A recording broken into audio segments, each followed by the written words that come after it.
Welcome everyone to the Reading Writing Corner.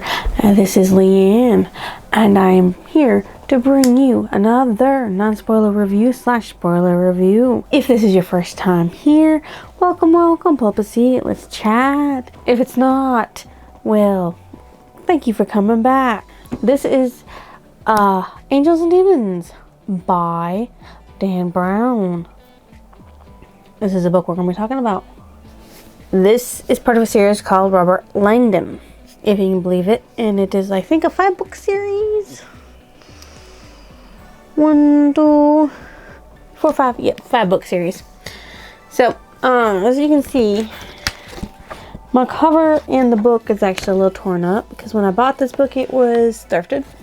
And I guess the people who had it, or the thrifters, they didn't do a very good job of keeping it nice and safe and protected and all that lovely jazz. This series is about a world-renowned Harvard symbologist, Robert Langdon, who is called out to solve a murder and a mystery in the 4 books. This has been made into a movie. I'm pretty sure a lot of you have seen Angels and Demons, the movie. I know, like, the majority of people have to have seen the Da Vinci Code that has Robert Langdon in it, which is the next book in the series. What made me read this book? I saw the movie. Like 90% of the world has seen the movie. I did not know it was a book at first, and when I found out, I had to read it because the books are always better. And yes, it was better. It had a lot more details in it. And look how thick this boy is. He's chunky. It had a lot of pages. And it had a lot of stuff. And I mean, it's tall too, so there's just a lot going on in it. The blurb for the book is: an ancient secret brotherhood, a devastating new weapon of destruction. When world-renowned Harvard symbologist Robert Langdon is summoned to a Swiss research facility to analyze a mysterious symbol seared into the chest of a murderous physicist, he discovers evidence of the unimaginable, the resurgence of an ancient secret brotherhood known as the Illuminati. The most powerful underground organization ever to walk the earth, the Illuminati has now surfaced to carry out the final phase of its legendary vendetta against its most hated enemy, the Catholic Church. Langdon's worst fears are confirmed on the eve of the Vatican's Holy Conclave when a messenger of the Illuminati announces they have hidden an unstoppable time bomb at the very heart of the Vatican City. With the countdown underway, Langdon jets to Rome to join forces with Vittoria Vetra, a beautiful and mysterious Italian scientist, to assist the Vatican in a desperate bid for survival. Embarking on a frantic hunt through sealed crypts, dangerous catacombs, deserted cathedrals, and even the most secretive vault on earth, Langdon and Vetra follow a 400-old trail of ancient symbols that snakes across Rome toward the long-forgotten Illuminati lair, a clandestine location that contains the only hope for Vatican salvation. Dun, dun, dun. This is a mystery thriller, if people didn't realize that. My take on it is Robert Langdon is your average symbologist and teacher at Harvard University. When a call in the early hours of the morning awakens him, his life changes in an unexpected way within 24 hours. Vittoria Vetra had been called home because of her father's death. She never knew that a secret project she and her father were working on would lead to disaster. I mean, honestly, you should have. You're dealing with energies of unknown antimatter. If you've seen the movie, obviously, you should know what you're dealing with. The author takes his time setting up the characters' backgrounds so that the readers can understand the motives. It is much more in depth than the movie. Even long after the story has begun, Dan Brown continues to set up characters that become important down the line. This includes the Hassan. Hassan. Trying to say that word is like really difficult, you know. The characters react in ways that show how human they are. From fear and terror over eyeballs being on the floor, to feeling claustrophobic when stepping into elevators, the feeling of elation and arousal for doing something that excites someone. These characters were written in a believable believable manner for the modern age. This genre is historical thriller as well as the mystery, because obviously it's got a lot of historical stuff in it. Even though it's set in the modern day, it is considered a historical thriller because Rome has a lot of history, and they do a lot of digging into Rome history to solve the problems, the mystery that they had found. Of course, whether or not that is actual real Rome history, it's a book. You should take it with a grain of salt. Did this live up to my expectations? Yes, it was good. It showed that the movie lived up to the book for the most part. Sure, some details of wall text hadn't been in the movie, but for good reasons. Obviously, details of Langdon piecing together information or thinking about certain information that wasn't really able to be squished in to the movie. But tit for tat, this thing really does. The movie really did a good job. So if you've seen the movie, you should totally read the book. You get a better grasp of what was going on. Which character did I relate to the most?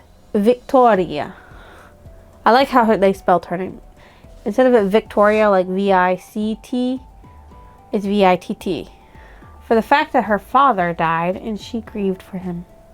I mean, I guess for secondary characters, you would have Robert Langdon standing out the most for secondary characters because he's extremely smart for a symbologist, and he definitely knows his history of symbols, as far as I know. What was more important, the characters or the plot? Neither. Each of them got the same amount of page time. Everything worked well together to move both the characters' development and plot forward. First time I've said that now, hasn't it? He does a really good job of balancing out the plot information with the characters moving the plot forward, and how the plot was deeply ingrained into every move they made. It had multiple voices, and it did not affect my reading. Now, before we end the non-spoiler review, I will leave you with this. Should you go and read this story/series? Yes, you should read this if you enjoy mystery and thriller, along with historical information thrown into the mix. However, you must understand that since it is a historical thriller, it can be taken with a grain of salt because a lot of the information in it might not be real. Because obviously it's fiction, made up. I cannot wait to read the other 4 books in the series. Alright, people who don't want me to spoil, I'm going to ask you to leave Vemos, Viato, Vivamos. I don't even know if I'm saying real words, but bye-byes. Lingo before I get into the actual characters. This will come up several times in it, and I just want to make sure you guys know what it is, so if you need to reference back, you know what I'm talking about. CERN, S-E-R-N. It means Conseil Européen pour la Recherche Nucléaire, which is, they're doing, it's a European council doing nuclear research. But of course, it's done in the way that it might be in non-English, because that's definitely non-English. Another is BBC, which is basically the British channel for watching TV. I don't know what it's really called, but I'm not going to go look it up in here. Okay. I actually spelled it out for that long. Anyways, the first person you actually meet in the book is Leonardo Vetra, the physicist at CERN in Geneva, Switzerland. He's murdered, so you don't meet him for very long. I mean, you get to look at they look at his dead body a lot, but you don't get to meet him for very long. Robert Langdon, he's a religious iconologist, symbologist, book writer, professor at Harvard University. He almost dies trying to save one of the cardinals that were murdered, and the only thing that actually deviated from the book to the movie was that, if I'm recalling it right, one of the cardinals actually survived in the movies, but didn't actually survive in the book. So you have the mysterious person. He's actually not even really ever given a name. He is called the Hassasin, which is an assassin for the Brotherhood of the Illuminati. He was actually contacted by the leader of the Illuminati to do these assassinations. Then you have a pilot who turns into a driver, and you don't ever really get his name. He piloted a Mach 15, or was it a 7 jet? I don't know, but he piloted. He liked Need for Speed. He was also a driver. He's the one who delivered Robert to CERN. Then you have Maximilian Kohler. He's the director of the Conseil Européen pour la Recherche Nucléaire, or CERN for short. And he actually, I think he dies. I'm pretty sure he's got shot and killed by a Swiss guard because of the bad guy. Which, I'll get to him later. Then you have a security guard. And there's a lot of them. This one is actually important because he knows something was wrong with camera 86. He was a Swiss guard, which means he watched all of the cameras that dealt with the Vatican. Vittoria Vetera was a bioentanglement physicist and the adopted daughter of Leonardo Vetera. You actually get flashbacks in this and about her and him. You get Bob Brownell. He's a physicist particle accelerator who worked with Leonardo and Vittoria. Charles Pratt, poet at Harvard. He's brought up for, I don't really recall what reason, by Robert Langdon. And then there's a technician for the building complex of the Swiss Guards who looks for camera 86 but can't find camera 86. Then you have Sylvie Badulaque, secretary at CERN, who tries to page Kohler when things go haywire. Then you have Cardinal Saverio Mortalti, overseer of the conclave, because he's actually almost too old to become the Pope, and then he actually becomes the Pope. He gets voted in as Pope because of how level-headed and concerned he was for the safety of his other cardinals, because he wanted to evacuate, and all the other cardinals like, you can't do this, we can't do this, your safety's more important, dude. We could die. Commander Oliviette was the Commandant Principal of the Swiss Guard, and he later dies thanks to Carlo Ventresca, who was actually the late Pope's Carmelengo and actually blood son. He was actually the son of the Pope, because Pope did an IVF, which means he got a woman pregnant through an IVF instead of, getting rid of his virginity to have his son. And then Carlo became Janus, the main bad guy and leader of the Illuminati, to contract the assassin to kill all the people. And he actually the one who killed his own father and tried to strike fear into the hearts of the world to bring people to church, because he thought that was the best way to bring people closer to the church.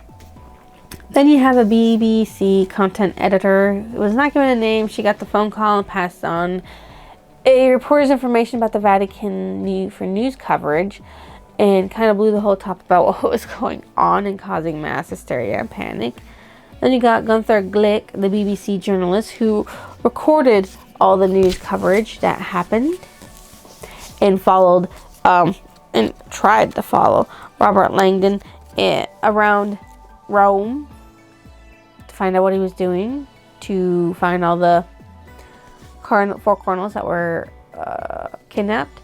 You have Lieutenant Chartrand of the Swiss Guard, and Elias Rocher, second in command of the Swiss Guard.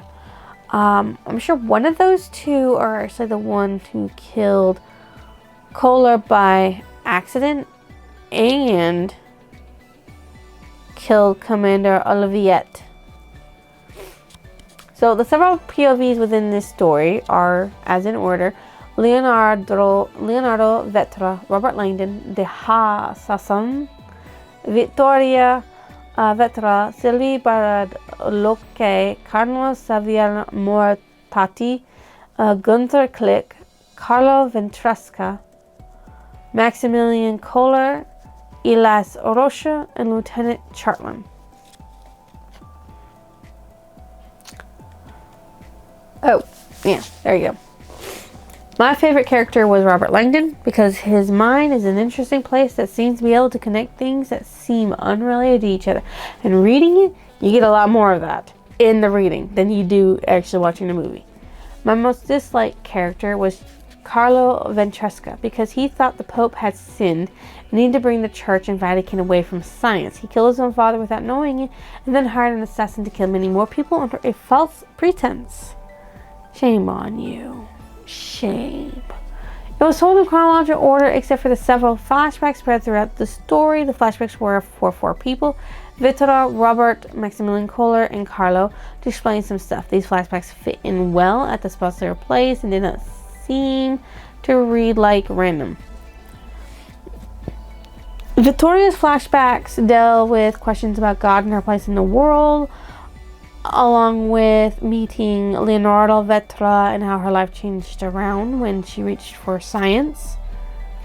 Robert was about his claustrophobia that he had. Maximilian Kohler was about his dislike in church because he had an illness and his parents didn't believe in getting him to a doctor to save him, and believed in the church and God would heal him, and he just kept getting worse and worse until an actual doctor found him and cured him, and it made him paralyzed, mainly from the waist down. And then Carlos was to explain why he murdered the Pope, and it deals with all of this is like what deals with trauma that connects to life and death experiences, because Carlo did experience life and death too. It wasn't just the Pope, why he murdered the Pope. It was also the fact that he and his mother almost died in, I think, a bombing, but it was actually his mother did die, but he didn't. He survived it. It had appropriate language for a modern age story taking place in the Vatican. The author had concrete descriptions for most of the stuff in the story, only abstract information for science and religion to fit into the story, because I'm pretty sure a lot of it was made up to make it seem real, but most of it probably had hints of real science and real religion within it. There were lots of foreshadowing, suspense on whether the four cardinals will live or if the antimatter will explode and kill people. Robert Langdon living as he jumped from a helicopter. The foreshadowing dealt mainly with who was the person on the inside of the Vatican that made everything possible in the first place and the assassin's goals. The reader is given enough background for each character to understand them, and as they continue to read the book, more background is given to further the reader's understanding of the characters and to get attached to some of them. Like, if you don't get attached to Robert Langdon, we didn't read the same book.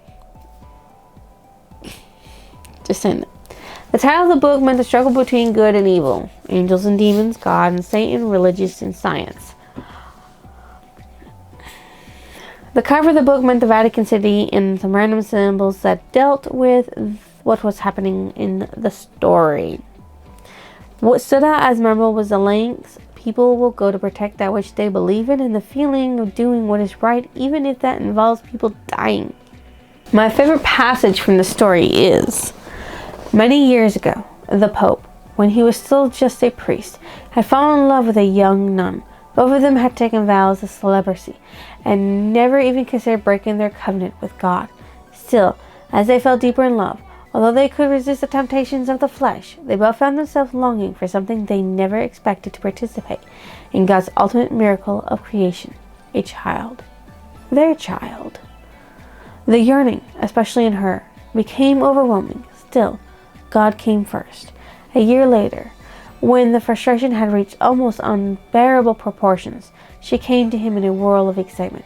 She had just read an article about a new miracle of science, a process by which two people, without ever having sexual relations, could have a child. She sensed this was a sign from God. The priest could see the happiness in her eyes and agreed. A year later, she had a child through the miracle of artificial insemination. So basically that's how Carla was conceived.